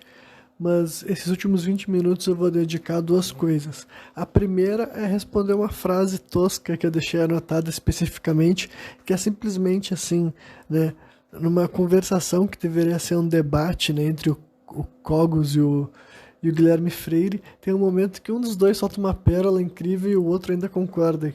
Que um dos dois, né, os dois na verdade eles são cristãos e católicos, até onde eu sei, né? Era um debate sobre libertarianismo e tradicionalismo, só que, na final das contas, o Cogos é um libertário que não é nem libertário de verdade, de acordo com o que o outro cara achava. Enfim, né, mas os dois concordavam em falar um monte de coisa estúpida que eu ouço gente variada falando, né? Mas, basicamente, é a ideia de que a sociedade está se degenerando e tudo mais, aquela coisa de que, inclusive... É interessante que um desses caras falou justamente aquilo que há pouco tempo eu estava discordando, né? Há pouco tempo atrás eu fiz um programa Sem Contexto que eu falei contra aquela frase do, né, homens fracos criam tempos difíceis criam homens fortes, homens fortes criam tempos fáceis e tempos fáceis criam homens fracos, blá blá blá. Eu discordei dessa frase, né? E é engraçado que um desses sujeitos usou essa expressão especificamente para dizer que ela está sempre correta. Né? Mas não é à toa que um cara que fala isso solta a seguinte frase, ó, que modéstia, castidade era normal no tempo dos nossos avós. Daí, como eu disse, eu não sei necessariamente qual dos dois falou isso. Eu me lembro que um dos dois falou exatamente essa frase, né? Modéstia e castidade era normal no tempo dos nossos avós. Aí, assim, fica bem claro o quanto que esses sujeitos são descolados da realidade. Pode ser assim, tipo, no caso do Cogos, assim, cara, olha... eu sei que tipo, eu vou dizer que é um personagem, mas em parte é um personagem porque ele tira proveito de algumas condições psicológicas, sabe? Então, né, mas eu acredito que ele tem questão assim, ele tem questões psicológicas que permitem ele agir de certa forma, ele tem uma condição financeira também que permite ele agir de certa forma, e ele usa dessa liberdade que ele tem por causa da posição política e financeira dele e tudo mais. Mas qualquer pessoa normal, qualquer ser humano normal sabe que esse sujeito daí é só assim, né? Um louco, histérico, privilegiado que repete coisa que ele leu. Até aí nada de novo, né? Só que o outro sujeito, cara, eu não sei o quanto que ele exporta essa imagem de decência e o quanto que ele vive e o quanto que ele tem um passado, tipo uma família extra, tipo, ou rica ou estabilizada que ajudou ele a ter essa personalidade. Mas, basicamente, assim, cara, se eles estão achando, assim, ó, que no tempo dos avós deles, que isso quer dizer anos 60, anos 50, por aí, sabe? Que anos 50, anos 60, a sociedade brasileira era assim, sabe? Com modéstia e casta, sabe? Do que ele tá falando, sabe? Tipo, pra começar, modéstia é uma coisa assim que é típica do brasileiro até hoje em dia, sabe? É só essa visão de fim do mundo que eles estavam alimentando ali, de que o mundo tá se degenerando, que não tem mais valores, né? É o tipo de coisa assim que eu já trago várias reflexões sobre a nossa sociedade, a nossa cultura, a nossa estrutura. Só que sempre que eu vou fazer críticas a coisas que eu acho que podem ser melhoradas, nunca tem esse caráter assim, em primeiro lugar, de anunciar o fim do mundo, porque é evidente que todo cristão acredita que a gente está prestes a ver o fim do mundo, né? Só que também não é essa falsa ideia de que o o mundo anteriormente era muito superior, sobretudo um passado recente, assim, sabe? Eu não tenho a menor dúvida de que nos anos 50, nos anos 60 não tinha essa castidade que eles estão falando, sabe? Eles acharam que as pessoas se importavam muito com que as pessoas estão indo pra cama, sabe? Dá pra ver que eles são muito loucos mesmo, muito alienados da realidade, né? Então, né, essa daí era só uma frase solta que eu pretendia rebater aqui, porque eu achei muito engraçada mesmo, né? O tipo de coisa que mostra que certas pessoas podem acreditar, né? Mas o resto desse programa aqui vai ser contra daí, especificamente a um discurso, né? Um trecho de um discurso que o Rodrigo Silva fez no papo que ele teve lá no Podpah, né? Deu pra ver que um dos caras do Podpah, o Igão, né, quis fazer ele quis, tipo, ele fez descaradamente uma pergunta pro Rodrigo Silva falar sobre o uso de maconha, só que deu pra ver que ele quis, tipo assim, deixou subentendido que quem usa essa maconha é ele, só que não é, tipo assim, em espaços públicos, ou não é ao vivo, sabe? É na casa dele, digamos assim, né? Ele não falou especificamente isso, mas o jogo de palavras que o cara tava usando dava a entender que era sobre isso, sabe? Com a visão do Rodrigo Silva sobre o uso de maconha e a visão bíblica e tudo mais, né? E daí o Rodrigo Silva, eu não vou elaborar tudo que ele falou, né? Mas basicamente ele condenou, né? Ele condenou, tipo assim, não. Ele fez questão de dizer assim, não é condenar o uso, sabe? É querer alertar essa pessoa como um amigo do prejuízo que pode causar. Tipo, é evidente que, né, no espaço que ele tava, né? Ele tentou dar uma refinada no discurso dele. Se ele tivesse dentro de uma igreja, óbvio que ele ia gritar que maconha é do diabo, por exemplo, uma coisa assim. Mas ele tentou vir com um discurso mais cheiroso, né? E eu vou discordar desse discurso aqui, porque, na minha opinião, ele tá errado, né? Porque, assim, teve uma hora que ele quis, assim, dois argumentos científicos, entre aspas, que ele tentou dar, né? Que é sempre assim, a pessoa que nunca usou maconha, que não entende nada de maconha, sempre tenta achar que, né, ela vai conseguir entender um pouco falando sobre algo que ela leu num livro, né? Mas ele errou muito feio, muito grosseiro em algumas coisas. Primeiro, é que ele disse assim que os efeitos típicos que a pessoa tem quando tá usando maconha são tais. Daí já fiquei pensando assim, peraí, cara. A primeira pergunta que eu ia fazer pra ele, se eu estivesse na frente dele, era assim, quantas vezes tu usou maconha na tua vida? Evidentemente ele ia dizer nenhuma, e depois assim eu ia perguntar assim, tá bom, então como é que tu está apto a descrever quais são as opções? E ele descreveu, sabe? Ele disse que o maconheiro ele fica assim. Eu nem me lembro quais são dois dos exemplos, porque foram exemplos muito ruins, né? Aí já vai estar assim, o maconheiro se esqueceu. Não, é que eu quero chegar no último exemplo que ele deu, que foi o mais horrível de todos, que ele disse que quem usa maconha pode querer violência. Aí eu fui tipo assim, mano, não, cara, tipo, simplesmente não, tipo, pra começar, isso não é científico, né, mas assim, eu quero dizer que é simplesmente uma afirmação, cara, eu só posso ver como de mau caráter mesmo, sabe? De querer dar tipo, jogar baixo, basicamente, porque quem são esses maconheiros que ele conhece que quando fuma maconha fica com vontade de brigar, fica arrumando incomodação, sabe? Enfim, ele tentou falar como se ele entendesse os efeitos e daí entender que nenhum efeito positivo poderia sair dali também, né? E ele falar que na Bíblia condenava as pessoas que estavam, assim, fazendo como é que é mesmo, os profetas que estavam sob efeitos de tais coisas. Aí, mais uma vez, eu não vou fazer de conta que eu sei o que está escrito na Bíblia e também nem faço questão de concordar ou discordar, deixa a pessoa ficar no argumento bíblico dela, né? Porque, para mim, agora, levando em consideração a compreensão que eu tenho acerca da maconha, eu vou trazer aquele meu raciocínio de sempre, né? Que é assim, para começar, a maconha não é qualquer planta do mundo, sabe? Maconha entrou em contato com a raça humana já faz muito tempo. Quando eu digo faz muito tempo, tem gente que defende que talvez seja a primeira planta da história a ser cultivada por um ser humano. Quem não acredita vai pesquisar, como eu sempre falo aqui, entendeu? Porque assim, olha, é um assunto que eu sou fascinado, que eu leio, que eu pesquiso, que eu vejo documentários, já faz uns 7 anos. Então como é que eu vou ficar dando todas as referências de coisas que eu acho interessante, de tudo que eu já vi sobre esse assunto, né? Estudos que hoje em dia podem estar mais antigos, mas eu já li mais estudos mais modernos.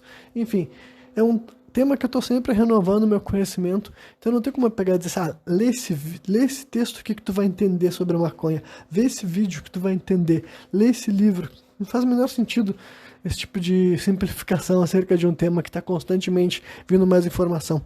Mas eu digo isso para vocês, né? Tem esse passado. E aí falando assim, também eu falo um pouco da história antropológica, né? Quando chega na raça humana, tem gente que defende que o uso começou por tribos indígenas, né? Como, por exemplo, os pigmeus lá na bacia do Congo. Eles podem estar utilizando a maconha já faz dezenas de milhares de anos. Na história deles, na mitologia deles, eles dizem que a maconha foi entregue a eles pelos deuses, sabe? Que foi indicado a eles fazer uso para viver uma vida longa e feliz. Então, assim, tem evidência antropológica de pessoas que têm um vínculo importantíssimo com a maconha, sabe? Obviamente que no mundo moderno tem o movimento Rastafari também, né? Que ficou famoso com Bob Marley, que recentemente tá para sair, melhor dizendo, um filme, né, da vida dele. Eu até tenho interesse em ver, para falar a verdade. Enfim.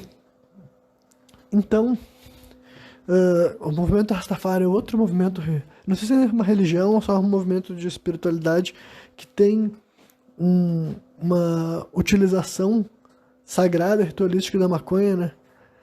Eu já falei que a Índia também tem esse contato, tem rituais sagrados com a maconha. Enfim, tem muita evidência de que a maconha pode ser vista como uma planta sagrada, sabe? E aí depois tem todo o valor medicinal e terapêutico que é sabido também. Então, acumulando essa série de informações, o meu questionamento é sempre pragmático, sabe? Deus, a força criadora, teria criado uma planta que tem essas múltiplas serventias, funciona para o nosso organismo, atua naquele sistema conhecido como endocannabinoide, sabe? Vou falar um pouco sobre os efeitos, já que o Rodrigo Silva tentou falar, mesmo sem saber do que ele está falando, sabe? A maconha causa, sim, um efeito grande de conforto. Isso tem a ver com esse sistema endocannabinoide, sabe? Esse sistema endocannabinoide que tem dentro do teu organismo, sabe? O teu organismo produz uma substância que é equivalente à maconha, sabe? E exclusivamente a maconha, por isso que deram esse nome, endocannabinoide, sabe? Endo porque é endógeno, né? E canabinoide porque é a mesma coisa, só que a questão que o teu organismo produz. Então, sim, essa planta entra em contato diretamente com com essa parte do teu cérebro e ela faz com que tu sinta, sim, uma sensação de conforto. É evidente que tem uma série de fatores psicológicos que entram na questão, só que esse é o fator, essa é a atitude biológica da maconha, sabe? Biologicamente, por que as pessoas, a simplificação de estar chapado, sabe? E de se sentir bem, de se sentir confortável, tem a ver com a maconha entrando em ação nesse teu sistema endocannabinoide. Então, é aí que está causando esse conforto físico, mental, psicológico, emocional, em todos os fatores, porque é isso que fisicamente, biologicamente, a maconha vai tentar fazer no teu organismo. Só que essa substância, na minha opinião, né? Por que eu considero uma substância psicodélica a maconha? Porque eu acredito sim que ela atua também na esfera do psicológico, sabe? É por isso que eu uso essa expressão psicodélica, que tem muita gente que acha que substância psicodélica são só outras drogas mais fortes, mais potentes, né? A partir do momento que a maconha te faz ter, que pode te fazer ter uma perspectiva diferente, uma visão diferente acerca de ti mesmo ou das coisas que tu estiver observando, né? A partir do momento que a maconha te permite, sim, enxergar coisas e não de uma forma assim como se tu estivesse alucinando, mas assim no interior da tua mente, sabe? Como se tu pudesse ser mais criativo, ou eu não gosto muito dessa palavra, porque eu acho que faz com que as pessoas assim percam, tipo, é uma abstração que faz com que as pessoas percam melhor a ideia do que eu estou querendo sugerir. Mas basicamente a tua atividade cerebral vai estar mais ativa. Estando mais ativa, a chance de tu criar imagens mentais, ou de tu criar possibilidades, de tu criar cenários é maior e mais alta. E isso também, na minha opinião, entra na esfera do psicodélico, sabe?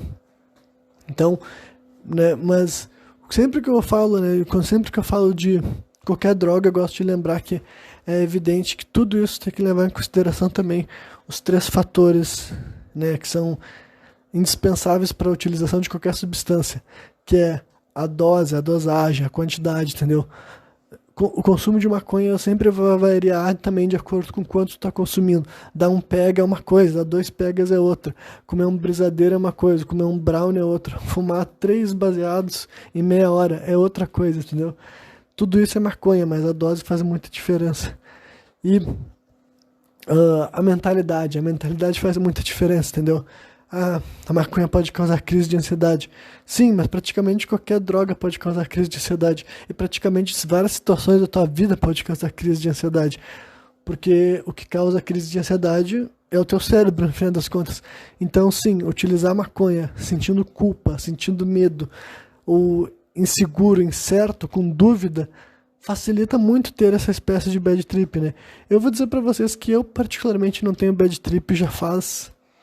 sei lá, não sei se faz anos, mas talvez anos, tá ligado? Talvez anos. Então, assim, eu posso falar assim, como alguém que usa, ao contrário de alguém que não usa, eu digo pra vocês que a mentalidade faz toda a diferença, né? Mas daí tem a ver com a tua concepção do que é a droga, o que é a maconha, se é bom, se é ruim, se faz bem, se faz mal. É óbvio que eu acredito que uma pessoa com menos certeza, com menos clareza, tem muito mais chance de sentir esses efeitos considerados indesejáveis, como, por exemplo, ter uma bad trip, uma crise de ansiedade, um ataque de paranoia, do que alguém que sabe do que está fazendo, o que está buscando, para que serve, qual é o propósito, e se maconha é bom ou é ruim. Se tu não sabe, é óbvio que maconha é bom, né? Mas se tu ainda está em dúvida, eu estou falando em voz alta para tu saber. E é por eu acreditar de verdade nisso que eu também não consigo comprar esse discurso, entendeu? Eu penso assim, esse discurso porque nem tá na Bíblia, pra falar a verdade, sabe? A Bíblia nunca condena especificamente a maconha, sabe?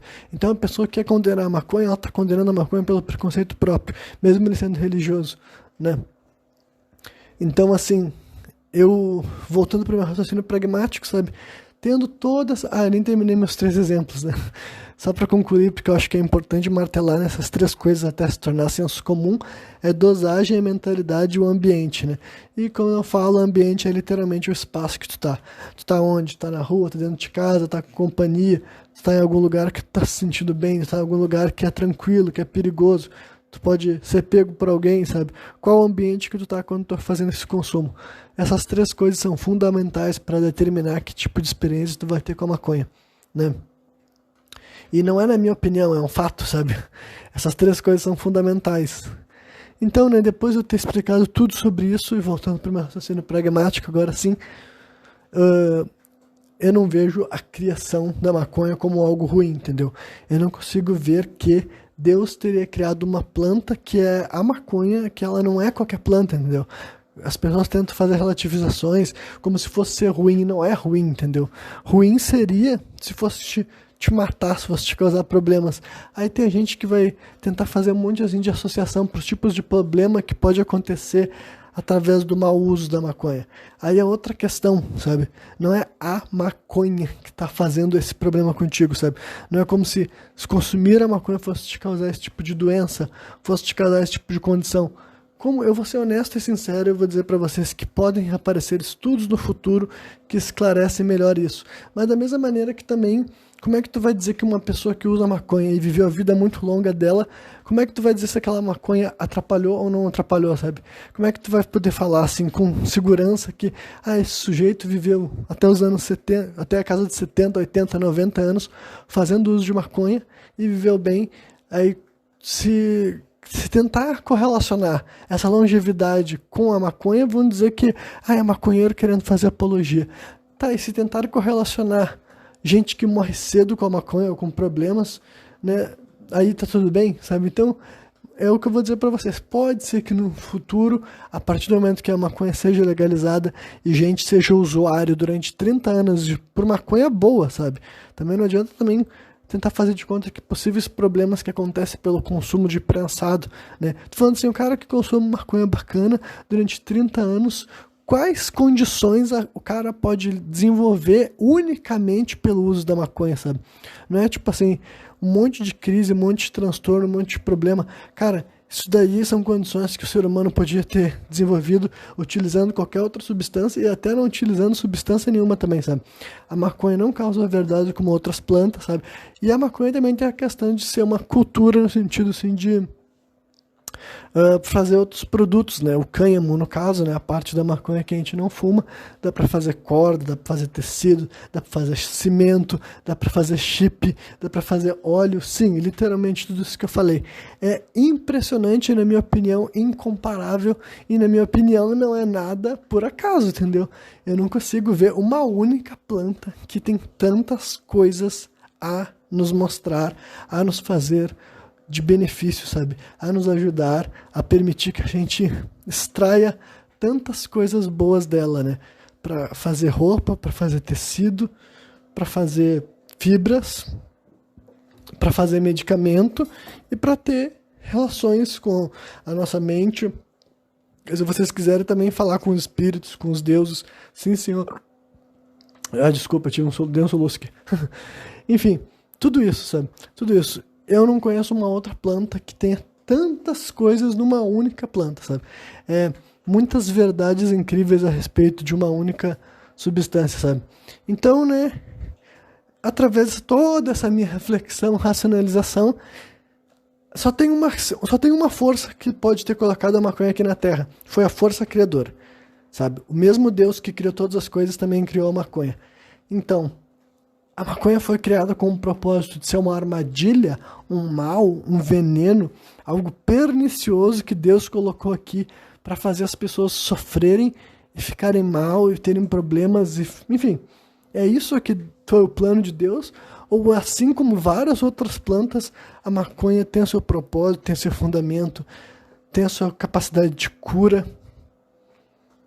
Será possível que as drogas, os psicodélicos são instrumentos, são ferramentas da natureza para a gente nos conectar com certas coisas, reequilibrar certas coisas e avançar em certas questões, né? Será que é isso que essas plantas fazem? Ou será que elas são armadilhas de Deus para fazer a gente se conectar? Tipo, cara, eu não consigo nem mais tentar fazer o outro lado, sabe? Eu não consigo nem mais fazer de conta assim, peraí, como é que tem uma conexão, sabe, uma experiência psicodélica, como é que navegar sobre as tuas emoções, navegar sobre as possibilidades, sobre os cenários, refletir sobre questões passadas, presentes e futuras, como é que essas jornadas podem ser algo ruim, tá ligado? Eu nem consigo mais enxergar isso, porque pro cara ver tudo isso como ruim, cara, ele tem que estar muito condicionado, tá ligado? Ele tem que estar muito doutrinado na ideia de que substâncias psicodélicas são ruins, cara. Simplesmente assim, ele tem que estar muito, muito doutrinado, as pessoas têm que ter martelado na cabeça dele que isso é ruim, é perigoso, porque a partir do momento que tu compreende de fato o que são essas plantas, cara, da onde que elas vieram, de onde que elas surgiram, sabe? Quais relações a humanidade sempre teve com essas plantas, né? A partir do momento que tu vê tudo isso, e eu já fiz isso com todas as substâncias que eu tive capacidade de ir atrás, sabe, de investigar, de averiguar. Se tu vê as relações que a humanidade tem com essas plantas, tu vê os propósitos, tu vê as serventias, tu vê a utilidade, entendeu? Tu vê a capacidade de cura, capacidade terapêutica. Não tem mais como tu acreditar nessa mentira de que drogas e substâncias psicodélicas são veneno, são coisas criminosas. São coisas assim, tu vê que a única coisa criminosa é ter mantido as pessoas afastadas disso e mantém até os dias de hoje através de discursos, né? E esse pastor, querendo ou não, ele tá na mesma linha, tá ligado? Quando tu vê as linhas de raciocínio que ele adota para falar da maconha, pode ser literalmente sua extrema ignorância, cara. E se eu conseguisse mostrar para ele, provocar reflexão, né, quem sabe ele estaria aberto, né? Porque eu sei que existem padres que aceitam a maconha como deveria ser, né? Como deveria ser. Esse daí é pastor, no caso. Então, se tem padres que aceitam, pastores também deveriam aceitar, né? Porque, na minha opinião, é uma questão pragmática, sabe? Mesmo que esteja demorando, e infelizmente eu acho que ainda vai demorar, sabe? Um dia a legalização vai vir, e não vai vir porque eu sou uma pessoa, assim, sem valores morais e éticos, e eu quero que a degeneração tome conta do mundo. É porque eu estou convicto de que a legalização da maconha não só não é um problema, é algo bom, tá ligado? Eu acho que a maconha estar criminalizada é algo ruim, é um atraso, prejudica nossas pessoas. Eu nem vou falar contra tipo, a guerra ao tráfico, né? E toda a questão do problema da criminalização das drogas, que eu já falei várias e várias vezes, porque que o proibicionismo é burro, estúpido e não tem razões boas para tentar defender o proibicionismo, sabe? Eu não vou começar um discurso sobre isso nesse momento, né, mas falando do ponto de vista assim mesmo, assim, da pessoa, de um ponto de vista bem espiritual, sabe? Realmente espiritual. Do meu ponto de vista, quando a humanidade e a sociedade fazer as pazes com a maconha e pouco a pouco o conhecimento, a informação e a verdade sobre essa planta for vir à tona, isso vai ser muito mais benéfico do que qualquer outra coisa, sabe? Eu não consigo ter a minha visão de mundo, a minha visão sobre essa planta, a minha consciência sobre o que realmente é, e achar que a legalização é algo ruim que vai jogar a sociedade na marginalidade, no crime e na desorganização, sabe? Eu acho que tem muita coisa boa para vir a partir do momento que a gente voltar a fazer as pazes com a maconha, né? E nesse momento, era isso que eu tinha para encerrar mesmo que esse programa, porque, né, teve uma coisa específica que eu queria simplesmente para poder não deixar nada em aberto, né? Como eu falei aqui, eu vou escutar tudo que eu falei antes e o que eu achar que vale a pena ser melhor esclarecido, melhor elaborado, ou simplesmente coisas que eu deixei pela metade, eu vou concluir no próximo programa sem contexto, e eu vou daí preencher com mais assuntos, né? Eu tinha mais anotações sobre esse tema, eu vou falar também mais sobre a Inquisição, que eu pincelei muito pouco sobre esse tema, né? Sobre esse assunto, e era isso, né? A mensagem final que eu queria deixar para vocês é essa questão sobre a maconha. Se pra ti ainda não tá tão claro assim, pesquisa mais, vai atrás, porque isso daí realmente é importante para mim, sabe? Eu não tô discordando desse pastor porque, né, ele se importa com as pessoas e eu não me importo. Eu me importo com as pessoas, só que eu acho que a gente tem que estar claro, tipo, a gente tem que estar bem informado sobre essas questões para não deixar que alguém que vê com um discurso moralizante, mesmo que na cabeça dele esteja defendendo bem, eu sei que esse cara tá fazendo desserviço, tá ligado? Eu sei que ele que é uma figura de autoridade para tanta gente falar da maconha como se fosse um veneno, algo ruim, algo que atrapalha, algo que incentiva coisas ruins, sabe? Algo que a Bíblia condena, para mim isso daí é só algo simplesmente ruim, né? Não porque é a minha vontade, mas porque é aquilo que eu sou capaz de enxergar, sabe? É aquilo que eu sou capaz de perceber acerca da maconha. Eu não acho que algo com tais capacidades teria sido colocadas aqui no nosso planeta por um acaso, ou sem propósito, ou sem serventia. Eu só acho que ela foi, né, colocada nas garras de quem não deveria, e agora vai demorar bastante tempo para a gente conseguir corrigir o mal que o proibicionismo tem feito e ainda está fazendo. É isso aí. Quem me viu até o final, eu espero que tenha curtido, e qualquer dia tô de volta trazendo outro programa sem contexto.